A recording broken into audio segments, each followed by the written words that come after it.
तरफ से बहुत खराब। जी बिल्कुल सही।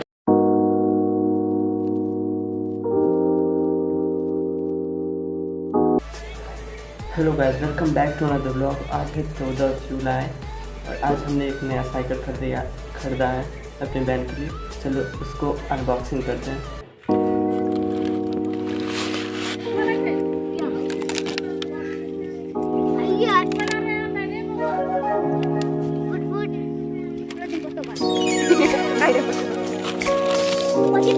पची